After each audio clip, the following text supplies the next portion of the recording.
ভারতের নির্বাচনী রাজনীতির হিসাব নিকাশে আবারও নতুন উত্তাপ। নতুন সমীকরণে বিহারের নির্বাচন যেন ঘোষণা করছে এক নতুন সময়ের।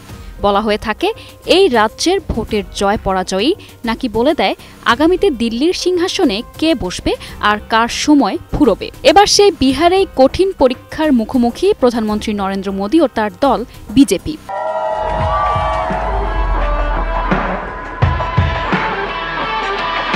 স্থানীয় রাজনৈতিক পরিস্থিতি ও জনমতের বিশ্লেষণ বলছে, বিহারে ভরাডুবির আশঙ্কায় মোদী ও বিজেপি। শুক্রবার অনুষ্ঠিত প্রথম ধাপের ভোট গ্রহণে রাজ্যটির গ্রামীণ এলাকা ও প্রান্তিক জনগোষ্ঠীর ভোটারদের উপস্থিতি ছিল উল্লেখযোগ্য। কিন্তু এই অংশের ভোটাররা ঐতিহ্যগতভাবে বিজেপি নয়, বরং লালু প্রসাদ যাদবের রাষ্ট্রীয় জনতা দল আরজেডি ও কংগ্রেসের প্রতি বেশি সহানুভূতিশীল। দেশটির রাজনৈতিক বিশ্লেষকদের মতে, তেজস্বী যাদবের নেতৃত্বে গঠিত আরজেডি কংগ্রেস জোট রাজ্যে একটি শক্তিশালী বিকল্প হয়ে উঠেছে। বুথ ফেরত জরিপও বলছে একই কথা। বিহারের সরকার গঠন করতে যাচ্ছে তেজস্বী যাদবের নেতৃত্বে গঠিত এই জোট।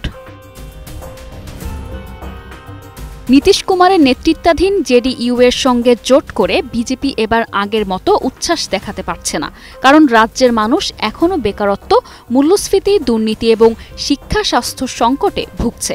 আর সেই অসন্তোষের বড় অংশটাই যাচ্ছে মোদী সরকারের ঘাড়ে।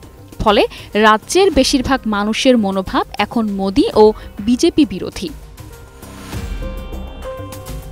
দেশটির রাজনৈতিক বিশেষজ্ঞদের মতে, বিহারে বিজেপি যদি বড় ধরনের ধাক্কা খায়, তবে এর প্রভাব পড়বে ভারতের পরবর্তী রাজ্য নির্বাচনগুলোতেও। কারণ ইতিহাস বলছে, বিহারে যে দিকের হাওয়া বইতে শুরু করে, তার প্রতিধ্বনি দ্রুতই পৌঁছে যায় দিল্লির রাজনীতির অন্দরমহলে।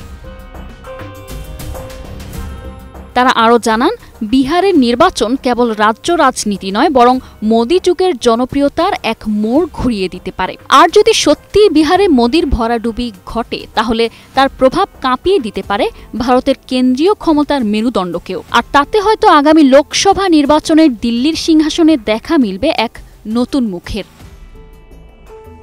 News desk, 21 television.